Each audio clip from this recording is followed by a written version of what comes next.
Hello and welcome back to Little Gems Crochet Co. Today I'm going to go over the absolute basics of everything you need to know about crochet before you start any projects.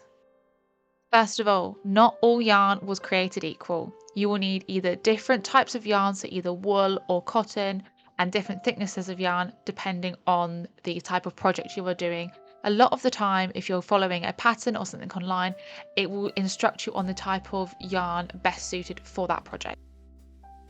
However, if you are not following a pattern and you want to go find some yarn you like and work backwards from there, whenever you look at yarn, if you turn it over on the back, it will usually give you information like the crochet hook size or the knitting needle hook size if that's what you're interested in, and any other information like the weight, the type of yarn, washing information, which I always find helpful because personally I'm making a lot of clothes.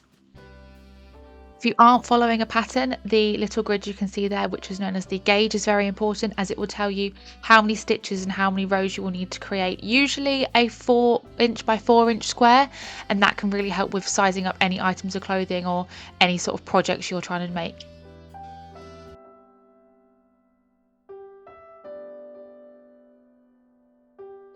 The next thing to consider would be crochet hooks. You'll need different size hooks for different projects in terms of materials and the sort of stitch you would like to do and the sort of pattern you would like to create. If you look here at the difference between the 2mm hook and the 6mm hook, you can tell it would make very different size stitches.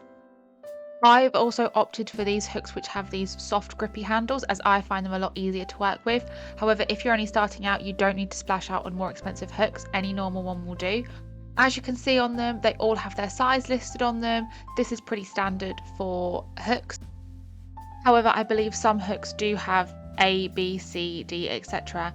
and I will try and post a conversion chart in the comments of this video. Other things that would be helpful when you start crocheting are tapestry needles, like the one I'm showing here. This is great for weaving in ends when you need to change yarn or when you get to the end of a project. And these little things here are markers. These are great if you're working in rounds or you need to mark a certain point in a row so you don't lose the place and you don't have to always constantly count. You've set the marker there and you're good to go. Another great thing to have on hand when you start crocheting is scissors. They can be any scissors at this point if you're just cutting normal yarn. I cannot tell you the amount of times I have needed to cut some yarn when I needed to change it. I was at the end of the row and can I find scissors? No, I now have these and they live in my little crochet bag.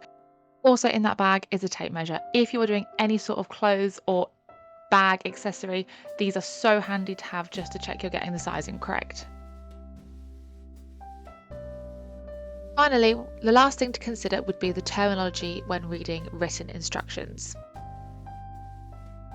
The most common ones you'll see are SC, which is single crochet, HDC, which is half double crochet, BC, which is double crochet, TC, which is triple crochet, SLST, which is a slip stitch, and quite often after a SC or a HDC you will see 2 TOG, and that stands for two together, and that is when you are crocheting 2 stitches together to make a smaller round or row.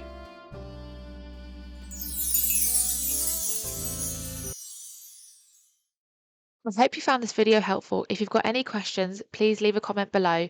Don't forget to like and subscribe to my channel and to check out my other social channels. Thank you for watching.